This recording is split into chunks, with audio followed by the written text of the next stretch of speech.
everybody!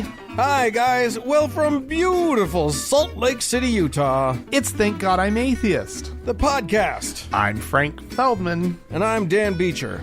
And coming up on the show today, Dan, we're going to talk about the shooting in Atlanta and the shooter and how he's a big old believer and what that means. Yeah, I think we got a lot to say about what all that means. Yeah, exactly. Yeah. Apparently, I don't have a lot to say about it right now, but later I'll figure out some things, some words to add to that conversation. No, that's great. Yeah, I'm looking forward to it, in fact. But first, Dan, Yes. we've brought up this guy before. Is the president of Tanzania, John Pombe Magufuli. Perfect. Nailed it. And actually, I said he is the president of Tanzania. No, he was the president of Tanzania. He's the big old COVID skeptic who about 2 weeks ago disappeared from the public's eye. Right. Couldn't be found anywhere, and everybody starts speculating, and the rumors start going around that he had caught the coronavirus. Right. And he's now dead at the age of 61. Ooh, that's young. Yeah. And while it is not confirmed that it was COVID, because the government is, the people who surrounded him are all saying that it was a heart condition. Right. He's died of a heart condition. Yeah. That was exacerbated by COVID-19. Right. Heart conditions don't do well when also your everything else doesn't work. Right. And I guess if you don't believe in COVID-19, then it didn't kill you, right? When some some system in your body shuts down. Right. But the reason I want to bring this up, and I don't want to get into the habit of being sort of happy when certain people die, but COVID has completely changed my perspective on this. And I think that if you, especially as the leader of a nation, if you spend your time now Tanzania, he's not just a denier. Let's back up on this. They did not do a lockdown of any kind, right?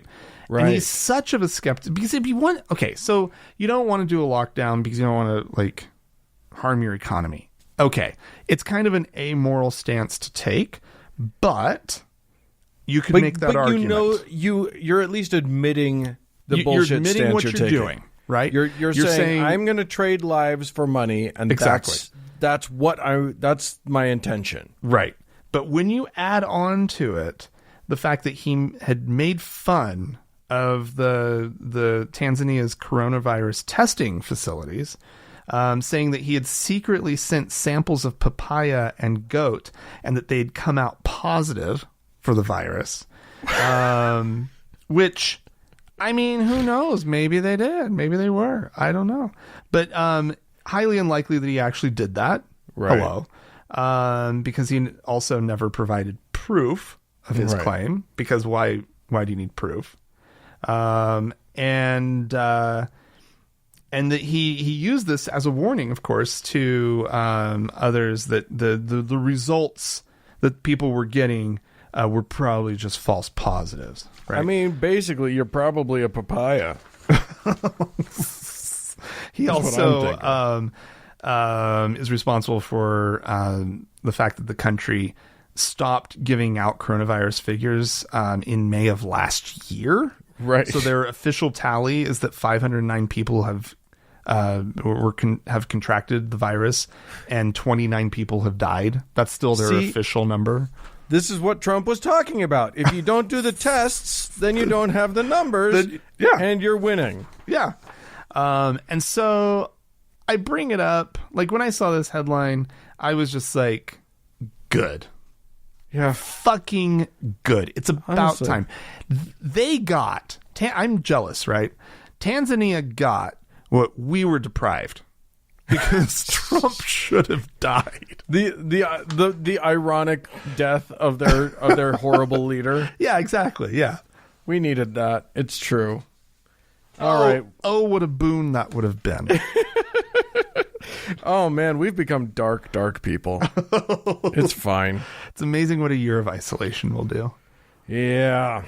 Well, okay, so I'm going to take us to the Washington, D.C. area, which is home of Georgetown University, which is, I didn't realize, I knew it was a private university. I did not realize it's a Jesuit university. Oh, yeah. I didn't know specifically Jesuit, but I knew there was a Catholic connection. Yeah. Here's another thing that I didn't know about that institution. They once were able to save themselves from certain financial ruin through a single act of just selling a bunch of assets. This happened back in the 1800s. Okay. And they were on the brink. And apparently the sale of 272 slaves that they owned saved them. Oh. Well, as it turns out, there's a lot of people who think that's not very cool. Yeah. Either that they owned slaves or that they sold them in order to... And they sold them down into Louisiana, so I'm guessing things didn't work out any better for the slaves having to go down to Louisiana. So this is a story that actually has like a shred of hope to it, maybe? Question mark for me. Okay. Because what happened was a group got together, a group of the descendants of these 272 enslaved people. Right. And got together, and they called themselves the Descendants Truth and Reconciliation Foundation. And they got together with Georgetown, and they said, hey, do something. You know what I mean? Like, make this right in some way. Find a way. Well, the Society of Jesus, which is, I think, what the Jesuits call themselves, has announced plans to raise $100 million for the descendants of these enslaved people. There are approximately 10,000 descendants who stand to benefit in some way from this fundraising plan. I don't know how they're planning on doing it, but they actually, that's just the first goal. Yeah. The stretch goal is to raise $1 billion. Jesus. So, wow. At least they're talking the talk. It remains to be seen how much of that walk they're going to walk. But I think that's a really interesting precedent to set. It's not the first time this has happened. Actually, several Episcopal churches in Maryland committed hundreds of thousands of dollars to reparations and racial justice campaigns. Back in August of last year, apparently Middle Collegiate Church in New York pledged $200,000, which is about a tenth of its budget, to provide housing assistance and youth anti-racism training, which I think all of that's great. But I think $100 million goes a long way. Yeah.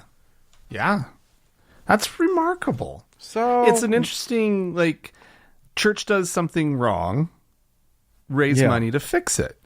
I don't know that it would work for, Father O'Leary or whoever, fondled some kids. Right. But this is great. Yeah. Well, I mean, my first thought seeing this was, well, how are they going to afford that with all of the money they have to pay out for the Father Leary thing?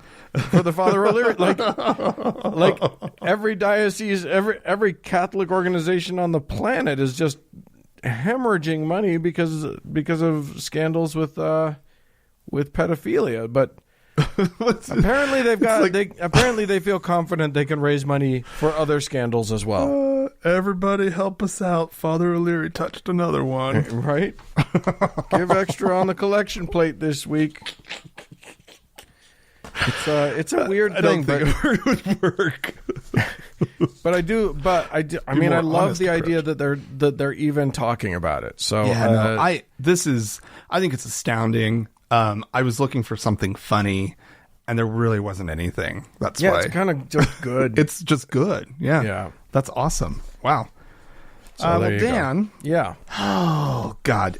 We have some serious assholes in the in Congress right now, Dan. Really? If you didn't know this, you heard it here first, everybody. I know. There are Nobody's ever said it assholes before. in Congress. So- But there are 12 specific Republican members of Congress, the House of Representatives specifically, who have opposed giving congressional gold medals for the police who protected them on January 6th during the insurrection and the attack on the Capitol. Wow. Now, God, the reasons being...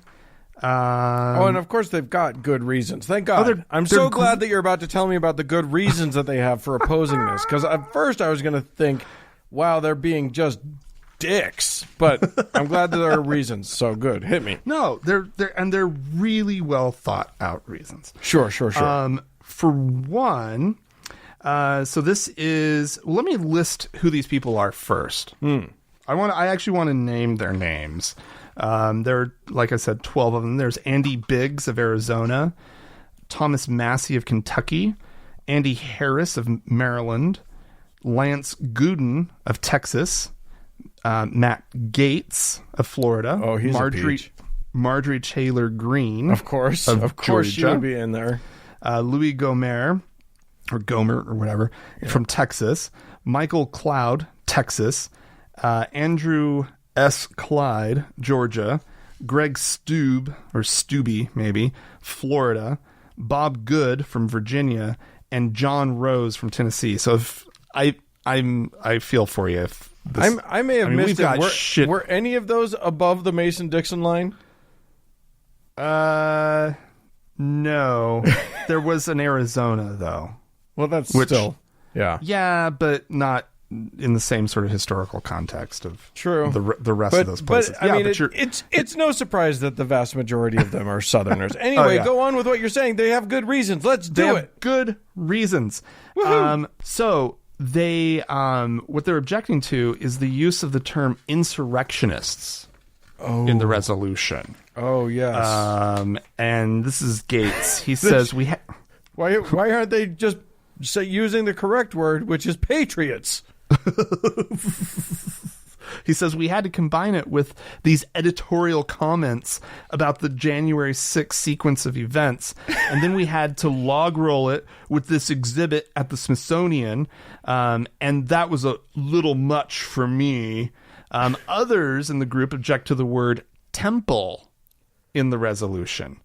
Instead of simply being about honoring the Capitol Police, this is Representative Cloud, the Capitol Police who bravely protected the Capitol on January 6th, Speaker Pelosi included damaging language that unnecessarily weighs down the bill. The text refers to the Capitol as the temple of democracy. Simply put, it's not a temple. Okay. And Congress should not refer to it as one. The federal government is not a god. Wow. You know what? I'm finding common cause. I'm suddenly there with you. No. You're right. I'm so glad that you're on board with the idea of making sure that we keep religion out of government. What a great idea. I think that's brilliant. Yes. The government's not religious. It's secular. Well done. Oh, I know. How do they not see that? How do they not see that that's the argument that he's making? It's pretty amazing, isn't it? Let's see. Massey also also opposed the use of the word temple, saying that it was, quote, a little too sacrilegious for me. So I don't think it's what you're saying, right? They're not saying let's keep religion out of it. They're saying let's not sully religion by bringing government into the realm of religion. What I'm saying is, it's like, you're right, fucking correct. Let's you know what we should do? Put a wall up. Let's just erect a wall of separation between church and state, and we'll just leave that there. And then you don't have to worry about And then these you don't things. have to worry, and we don't have to worry. That serves everybody. But then also, simply put, Don't do an also. the fact. No, I'm making a point here. Oh, okay. Just the fact that they're responding to the use of the word temple when they're not saying that it's like a temple dedicated to, some god or something. They're literally saying it's a temple of democracy. They're being figurative. They're being That's poetic, a standard right? figurative statement. Yes. And it's like nobody is like doing, religious rites in here, right? Toward this federal government god that you're trying, like, fuck off, right? Like, Yeah, it's exactly. so- Nobody's saying that. Nobody thinks anybody's saying that. You're just trying to find something to make hay about. Yeah. And attach Pelosi's name to it. Yeah. Well, anyway, lest anybody worry, the resolution passed, what was it? 400 and however many to 12. 413 to 12. So these were the only people. But these are, this 12 is bad. These are bad people to be in government. They gotta are be a threat special to our kind of democracy. dickhead. Yeah. To not want to give medals to the guys that risked their lives Yeah. for you specifically. Yeah. And you're going to oppose it because of some dumb technicality that's just fucking stupid. Yeah.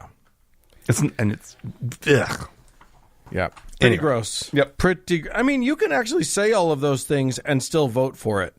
You can actually raise all of those objections and then be like, but yeah, I'll still vote for it, of course. Because I'm a decent human being, right? Of course we bestow this honor. Yeah. Yeah. Just insane. Yeah. All right. Well, I'm gonna harp on. I said something nice about some Catholics earlier, and I really don't like the way that tastes in my mouth. So I'm going to shit on them now a little bit. And this is the big dogs. This is the Vatican. Ooh. Which is a weird. It's weird that the Vatican, which, as people know, is a place. It is not a person. No. The Vatican is an institution and or a place. Right. Or you can call it a country. You can call it a city. It's many things, but none of those things are a person. But the Vatican released a statement about LGBTQ marriages specifically. Oh. Now, Pope Francis Seems about time, actually, Dan, that they finally address this issue.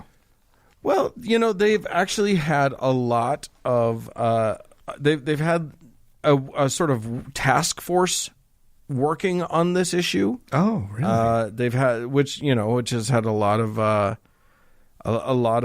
back and forth. And of course Pope Francis has said a lot of nice sounding things about gay people.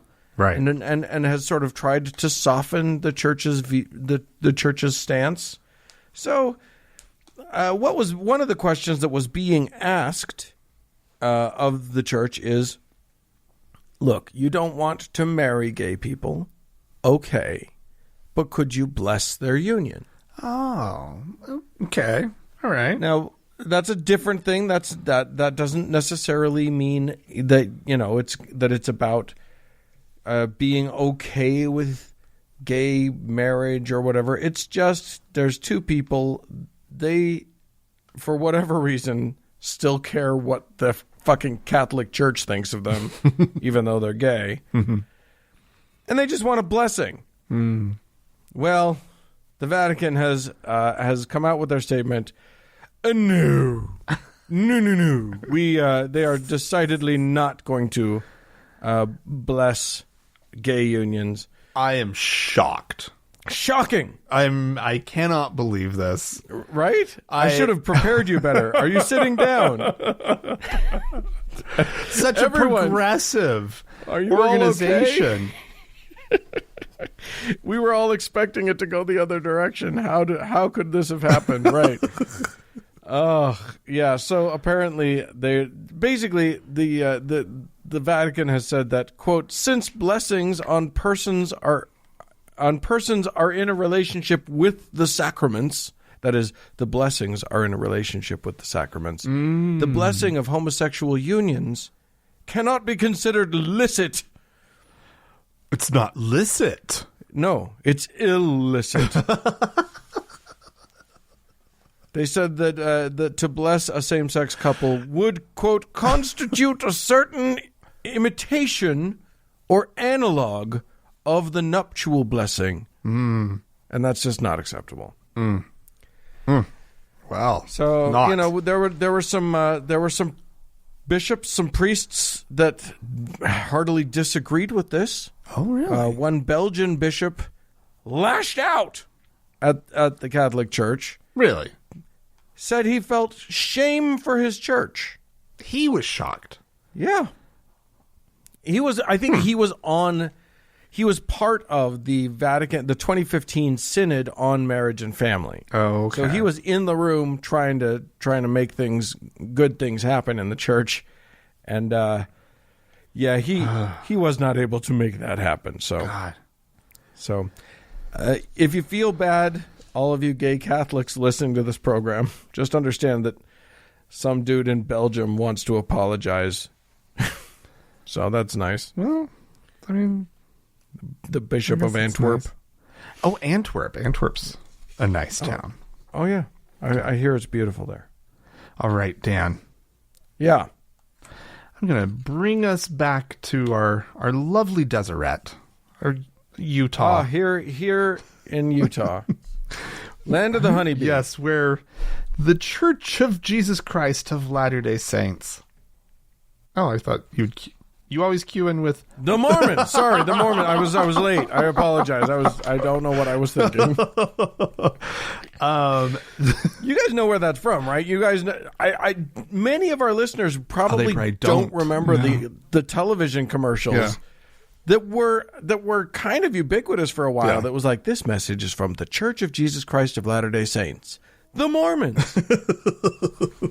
Yeah, they had that jaunty little, the Mormons. It was a delightful. That was back when they weren't like, don't say Mormons, right?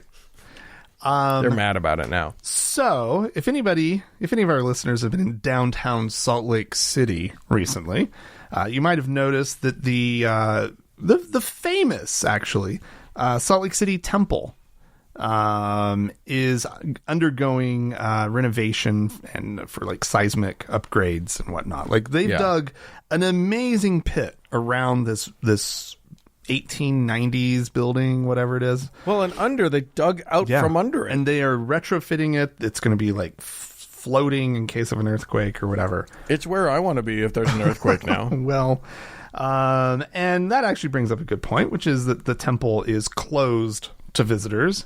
It is only members in good standing, and even, in good standing, who are able to get a temple recommend to go in and partake of the wonderful spiritual instruction that takes place there. The beautiful sacrament that is the temple ceremony. Exactly. And the Salt Lake City Temple has historically held on to a tradition. There's only one other temple that does this. They have live sessions, meaning they have actors who are portraying the roles in this little play thing that they're putting on that you're supposed to be learning from. And we don't need to get into the stories of like everything that's in it. But suffice it to say, it's like a 3.5 hour ordeal. And I went one time to see it. And okay, whatever, it was fine. It's just old people who are like volunteers at the temple acting out the parts of like Adam and Eve, right? It's doing this terrible play. You have to just suspend your disbelief. And your attention span. well, anyway, the LDS Church announced just this last week that they are part of the renovation. They are going to modernize both of these two remaining temples and switch to the filmed presentation version of the same horrible play. Because let me tell you something. As the god-awful movie guys can tell you, Mormons can make a movie. They're real good at it. Anyway, and it's sort of a little interactive thing, like the movie plays for a minute, and then like it'll stop after a little while, and then like the officiants, I can't remember what, the temple workers come around and they do their little handshaky things, and it's all really weird. And you have to like change your costume and everything halfway through it. Just look up the videos. It's amazing. But they're, by switching out to a filmed presentation, it means that people will no longer, because part of the old way of doing it is you would be in a room with these grand murals, right, that depicted sort of the space, right, that you were in, right? So there was like each of the rooms represented one of the kingdoms of heaven. Yes, and also like there was like the creation room, there was the garden room, right? The garden, like, so there was like, I think there was a creation room.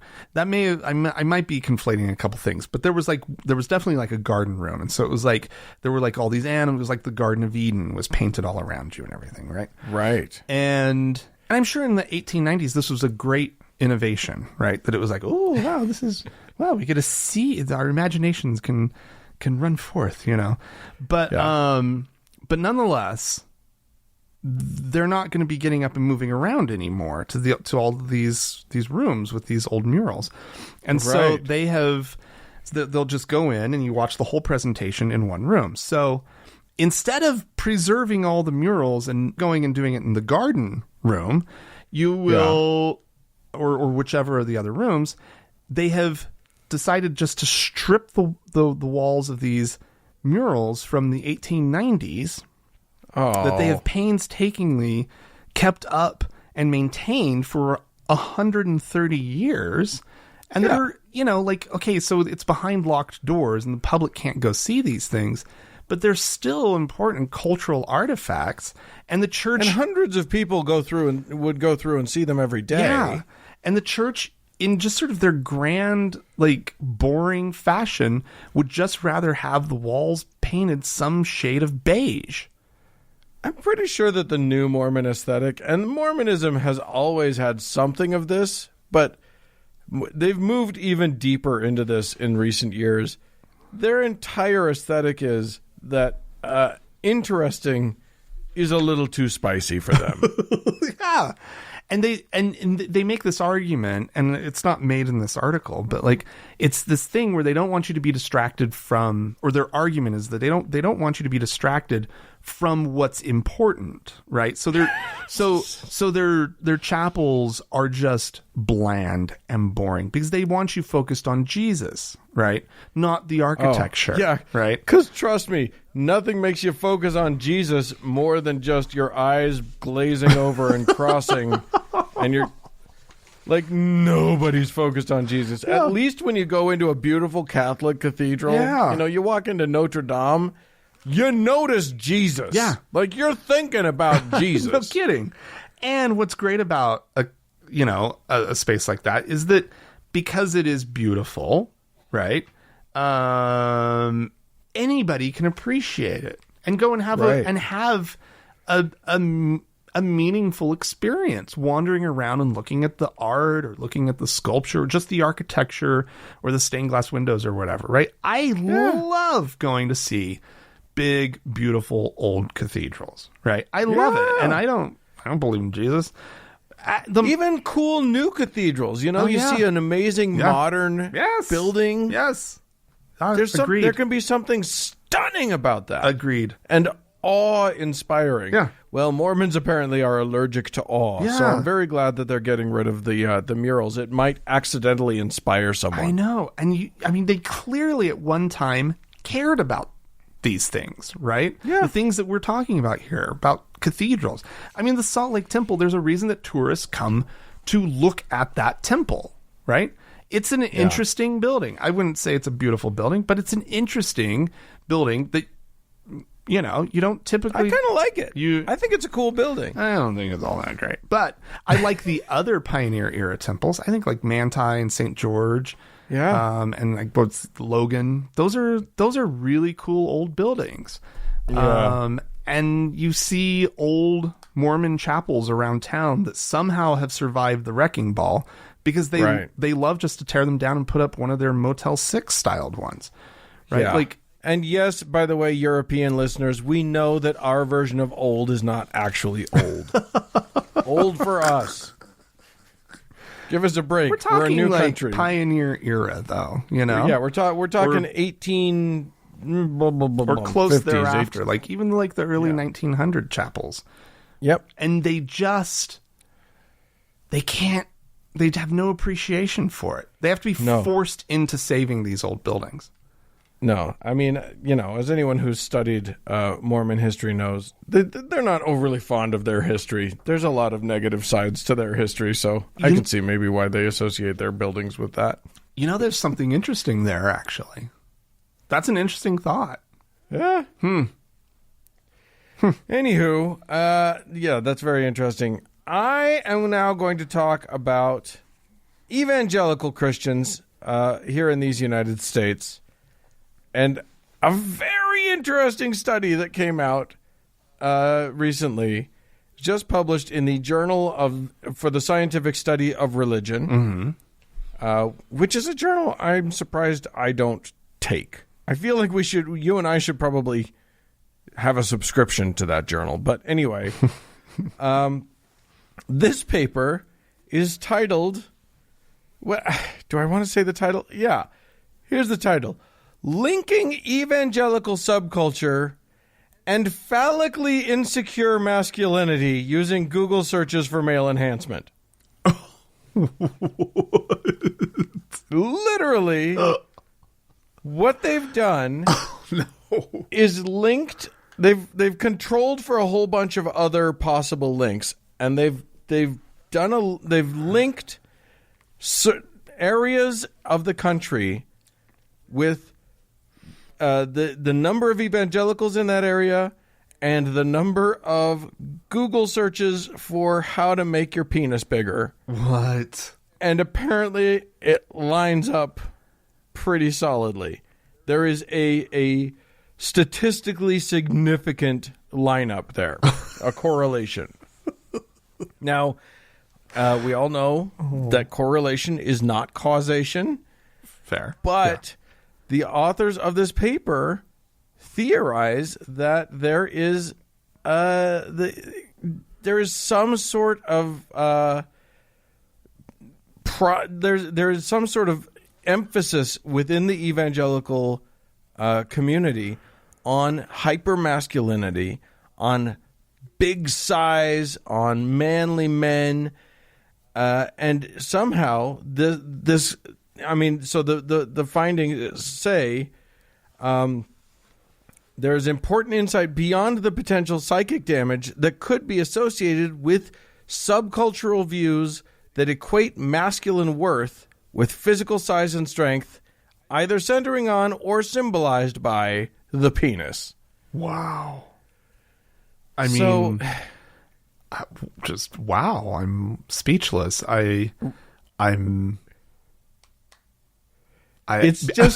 trying to absorb. Funny to me this idea because right? because it doesn't. It surprises me that somebody did the study so specific, right? But the findings don't really surprise me. No, I mean, look, evangelical Christianity, as much as maybe any religion, but most religions, are looking to find a way to make you feel inadequate. Yeah. It's how they get you. It's how the mind fuck works. You're not enough. You're not sufficient. You have to go through us to be okay, to be acceptable. Right. And that's so usually that takes the form of you're sinful, you're bad, and and often it's about sexuality. And I think we're going to talk a lot about the evangelical view of sexuality in our final segment today. Yeah. But I think that the fact that it has played out this way and that evangelical men are apparently feeling so like belittled and so much pressure to have a big dong that they're like, what a sad thing that they literally, the messaging is so clear that you're not enough that it plays out in like guys' views of their own penis size. Yeah. Wow. Can we, by the way, as a rule, can we lay off of the whole big dick energy concept? Let's not ever equate big or small dicks with anything of worth or value, please, everybody. Yeah. It's literally, it's making men crazy. Yeah. And the last thing we need in this country is more crazy men. Right. We don't need any men feeling any more insecure and fragile than they already are. Right. I mean, you can't make trucks any bigger. So, like... Right? Like, where are they going to go? They got to go they finally have to just get their penises enlarged. That's... Yeah. So let's all just agree that, like, everybody's penis is great just the way it is. And no longer make that a thing. I really want to see, like, big dick Jesus, though. Like, just, like, actual, like, big bulge Jesus. He's out there. He's up there. He's out there. He's up there on the cross, and there's just something peeking out under the loincloth, like... they say he was hung. I didn't even see that coming. How did I not see that coming? Oh, there you go. God, that's funny. All right. Well, listen, kids. If you'd like to talk about your penis, that's a big no. Don't do that. No. But if you'd like to talk about anything else, please feel free to write into us, podcast@thankgodimatheist.com. Or call and leave us a voicemail message. The telephone number is 424-666-8442. Stick around. We got more show coming up.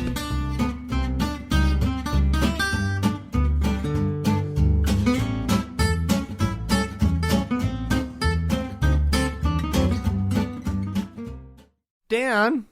Hey. There's a voice we haven't heard in a while on the show that we need to hear.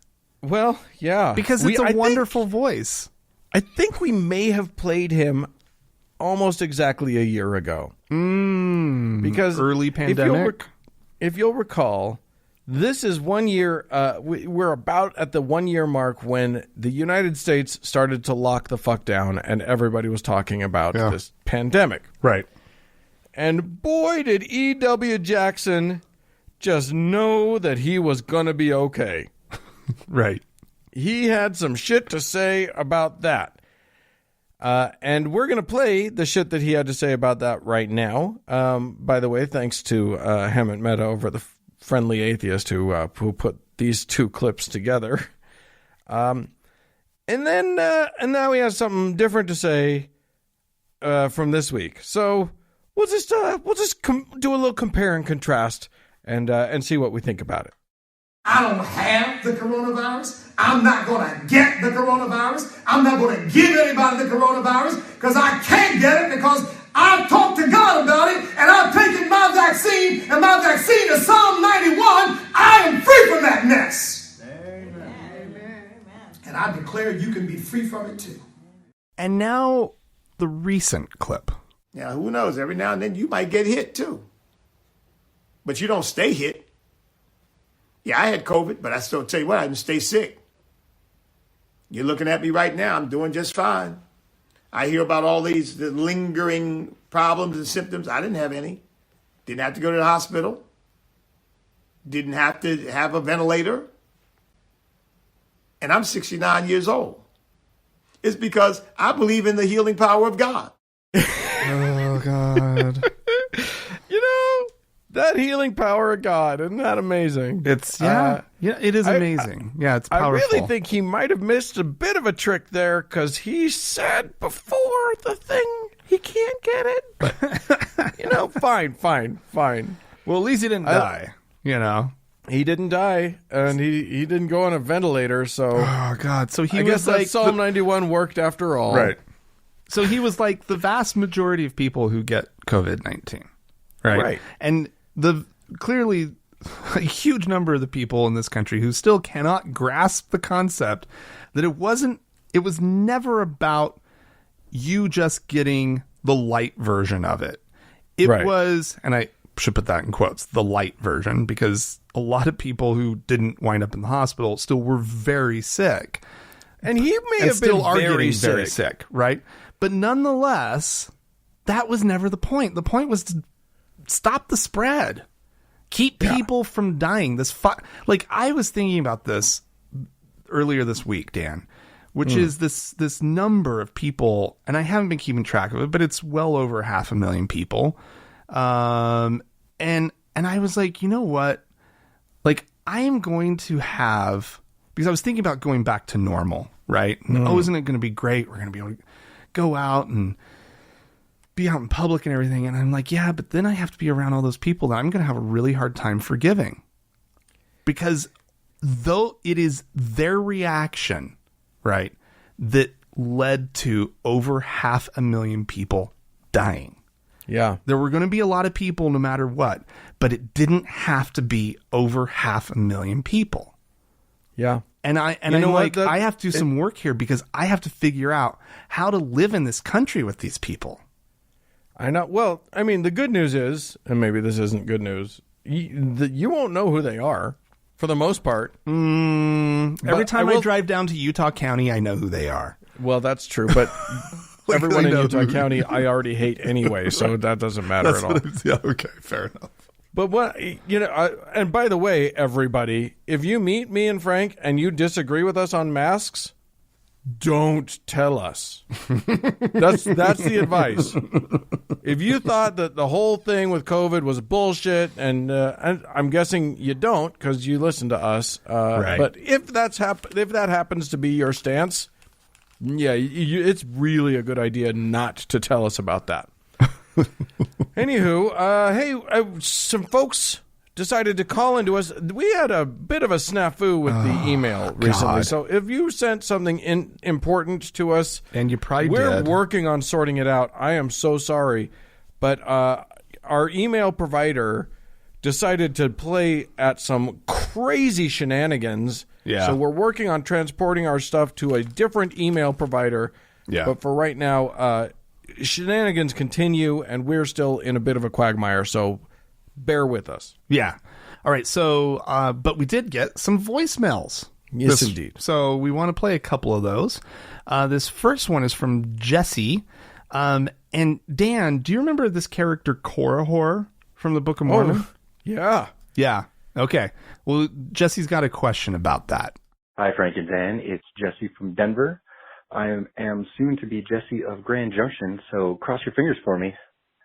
I was listening to the Mommy Doomsday podcast, and they talk a little bit about Mormon theology. Specifically, they talk about Korihor, and it seems kind of significant, the Mormon Antichrist. So I got two questions. First of all, what was it like when you were growing up? Were you all scared of Mormon Antichrist? Is that a thing people are scared of? And then Korihor is just kind of a funny name. So I was just wondering if you guys call each other that for fun. Here's an example sentence. Dan, I can't believe you drank my last White Claw. Why do you have to be such a Korihor? Anyway, thanks. Love the show. Bye. Wow. No, I can say I've actually never heard anyone use Korihor in that way. But they should. And it's a shame. Also, from our perspective, kind of a compliment. Like, right? Korihor, I mean, he was just kind of an atheist character, right? Yeah, he was the skeptic of the story. And so, like, the Book of Mormon refers to him as an antichrist because he claimed that there would be no Christ, because this part of the Book of Mormon, that part of the Book of Mormon takes place before Jesus. And he goes, but one of the interesting things that is I thought such a great detail in the Korihor story is that he was able to preach these views because there was freedom of religion. Yeah. Right. And so, like, there's like this message in the Book of Mormon that I'd never really thought about, where it clearly prefers like churches and priests and whatnot being in charge, and not, just freedom of religion. Look what this guy got to do because of freedom of religion. He got to go around and say untrue things. Right. He got to say whatever he wanted to say. What a horrible world this is that we live in. I know. Amazing. Right. And then we have another listener who called in response to our call out for posing the question of who would you cancel from the Bible? And he's got an interesting one. Hey guys, I love the show. Just calling to tell you who I want to cancel from the Bible. I'd like to cancel Nimrod, and I don't actually know anything about the character or whatever you call him, but it is my secret Mormon temple name. So, there you go. Yeah, so everybody that goes through the Mormon temple, just as some background for all y'all, is everyone who goes through the Mormon temple gets a secret name, and they try to make it seem all special and like very unique to you. It is. And they don't tell you that it's the same name that they gave to everybody else that day. Yeah.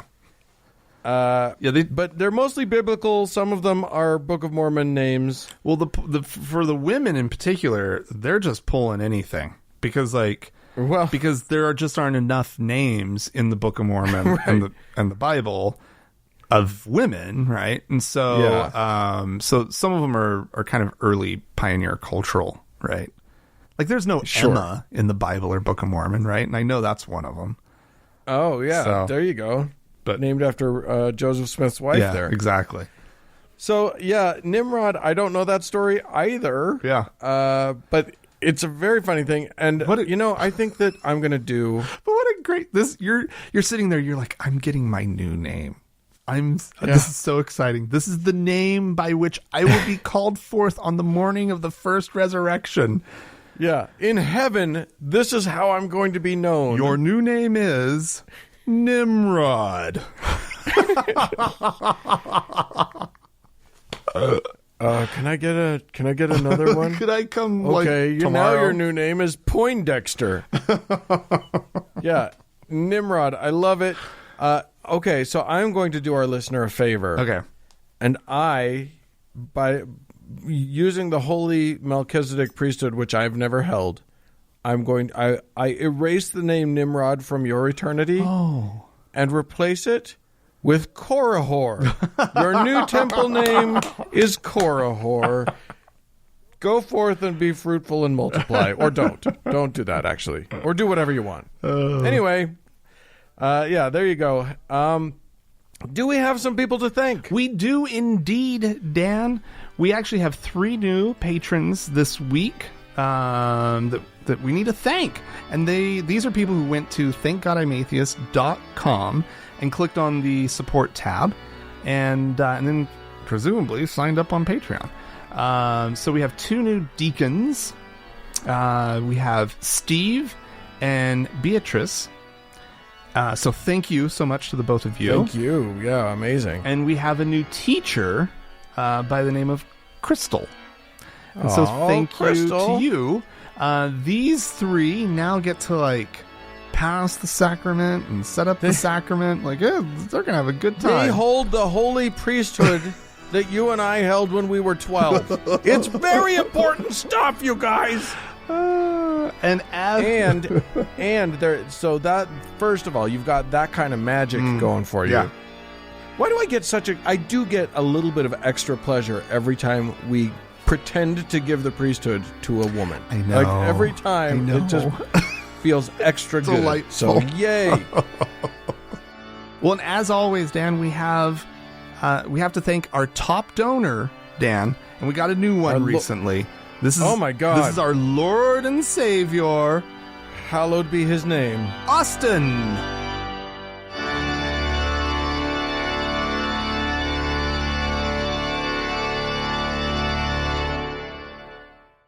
Dan.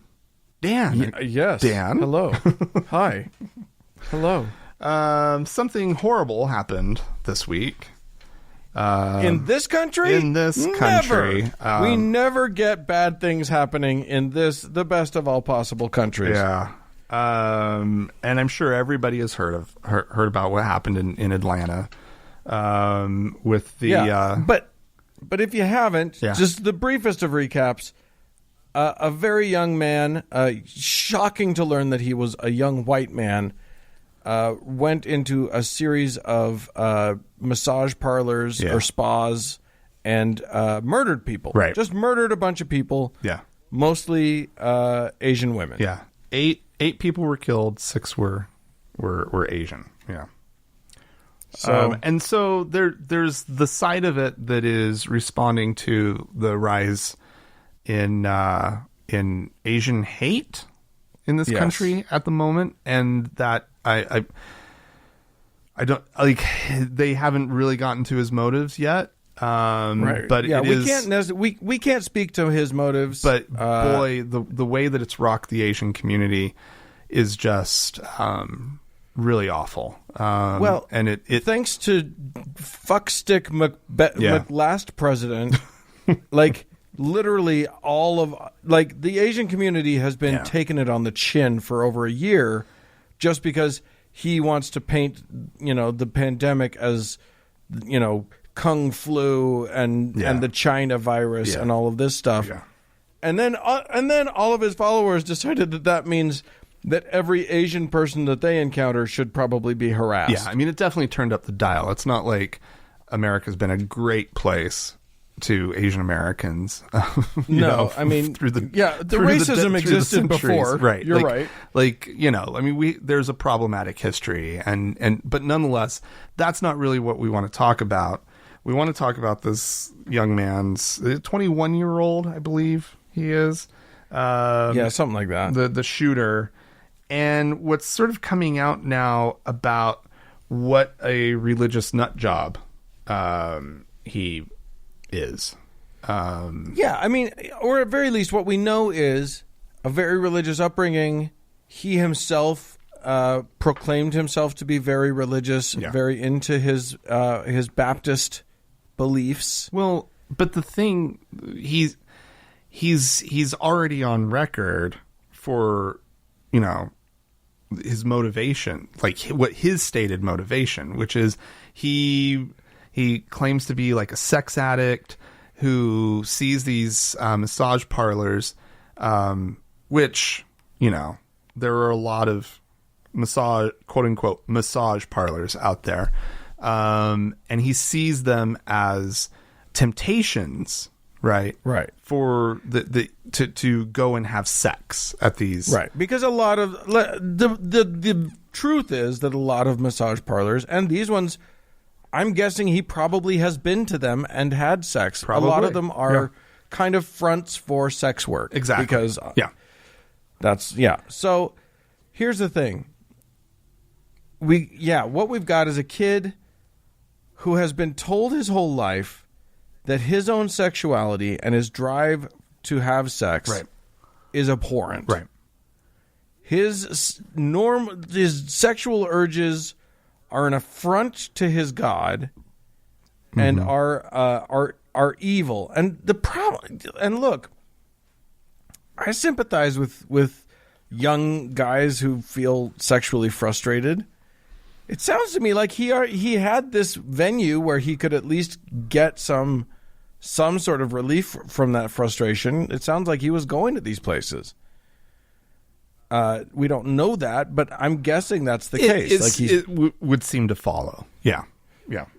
So, this is there's a lot to unpack about this whole thing, and yes, the racism is a big component. Just the fact that he's a white male in this society that teaches white men to aggress their negative feelings rather than to process them. Yeah. To take any kind of negative feelings that they have and bottle them up and then turn them into a violent act rather than ever self-confronting. Mm-hmm. These are all huge problems. And America has a white male problem. Yeah.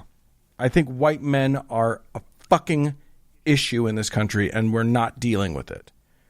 You know, the people who raise who raised this guy when he needed to know that he was safe and to know that he was supported and okay. Instead, he was told that he was not okay and that he can't have feelings and a whole bunch of other things. Right. But then, because he went to fucking Baptist church, he was told something extra, something even worse, which was that all of those, all of his sexuality, everything about him that could be considered sexual is evil. Mm. And I think that pathologizing your sex in that way is, well, I mean, it's very clearly dangerous. Yeah.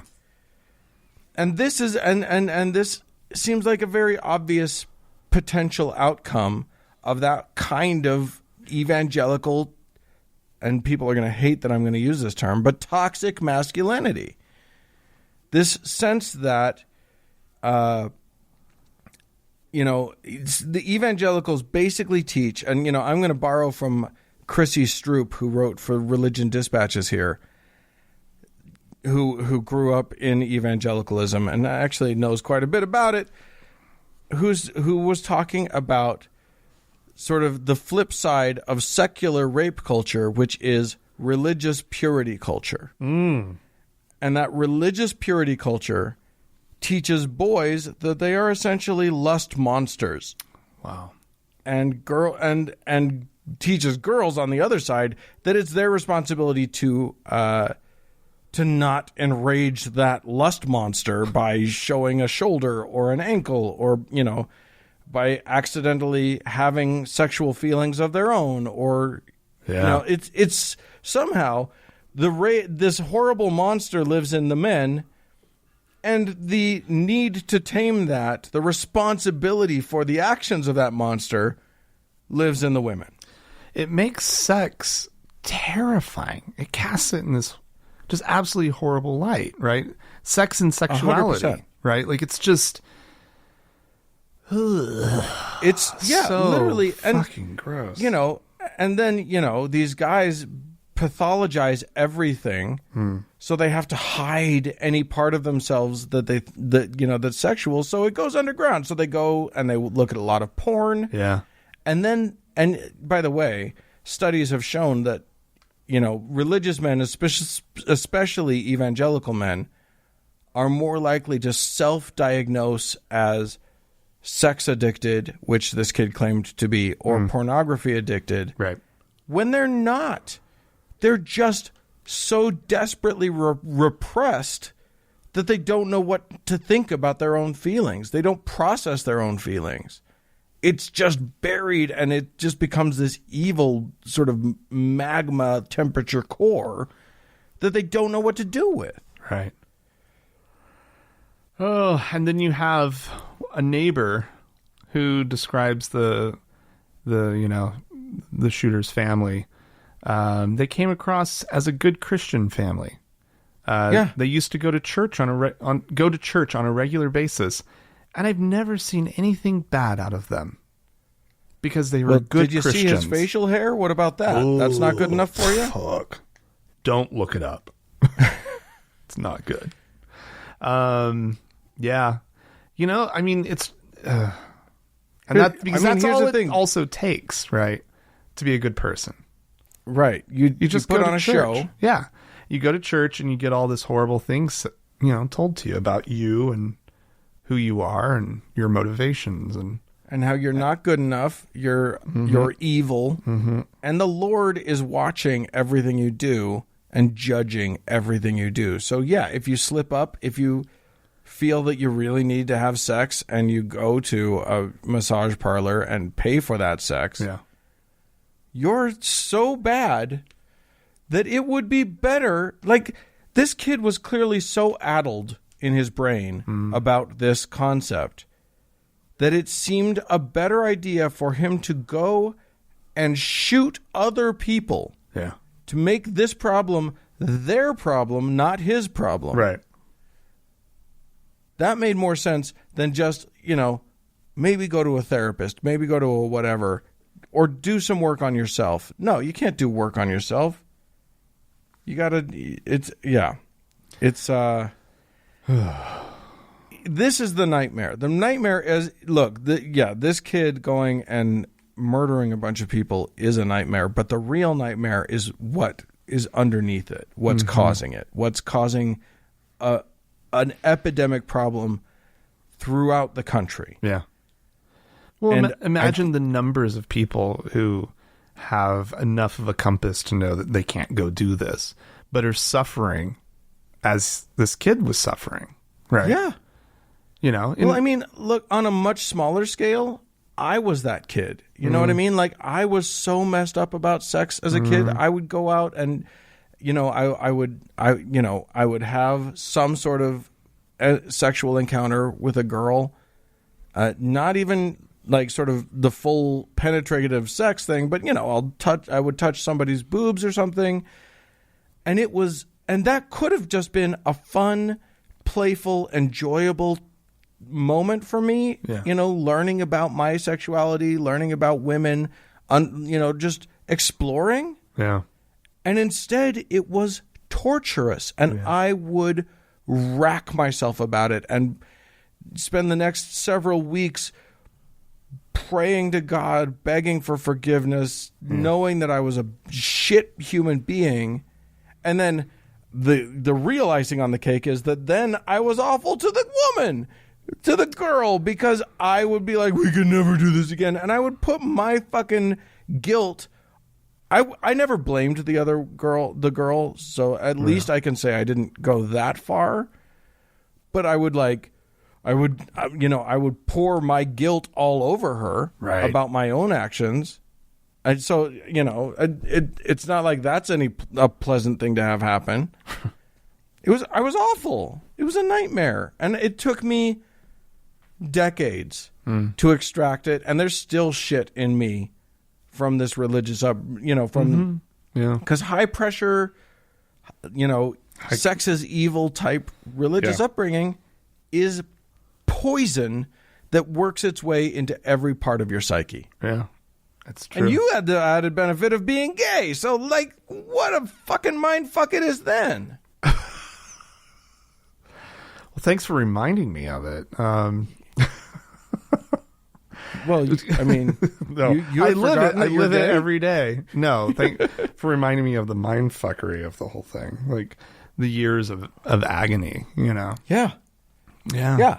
I mean, yeah. And it's so unnecessary. Yeah. All of that agony, all of that pain that all of these people are going through. Yeah. Men going through, it's a very different experience what women go through, but equally agonizing, this purity culture bullshit where, all of the responsibility somehow falls on women. Mm-hmm. And, in this case, it's again the responsibility falling on the women, and they're killed for it. Yeah.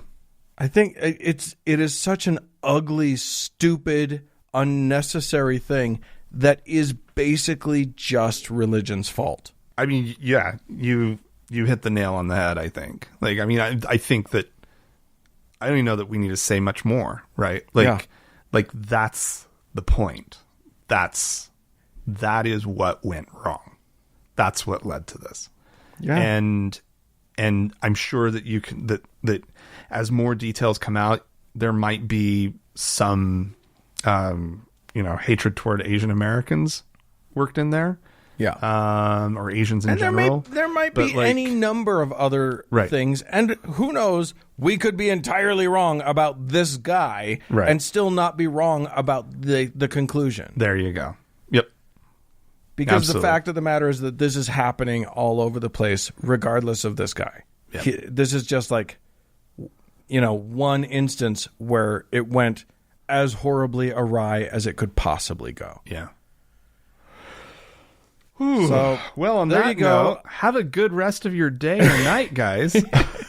Listen, Yeah, there's not an uplifting message here other than, guess what? We are actually slowly in this country, gently and annoyingly slowly getting rid of the religion and learning more and more from the science. So onward and upward, get out there, believe the science, don't believe the religion, and you know, things will just get better and better. And there you go. So if you have anything you'd like to add to this conversation, you can be a big bummer just like we are. And write into us, podcast@thankgodimatheist.com. Or call and leave us a voicemail message. Tell us how religion fucked you over. Yeah. The telephone number is 424-666-8442. Yeah, hey, look, go to the Facebook page. I know you're not on Facebook anymore. Nobody is. But do it anyway. Go to the Facebook page, facebook.com/TGIAtheist. Click the like button. And if you'd like to join the Members Only Lounge on Facebook, you can do so by going to our website instead. thankgodimatheist.com/members only, and it will take you to the Members Only Lounge. Like magic. Yeah, and like then you should also fucking magic. And then you should also follow us on Twitter @TGIAtheist. Yeah, absolutely. Hey, thanks so much to the Red Rock Hot Club for the use of their fine music. And thanks to Gordon Johnston for the use of his music. And thanks to all of you for tuning in. We sure do appreciate it. Bye-bye.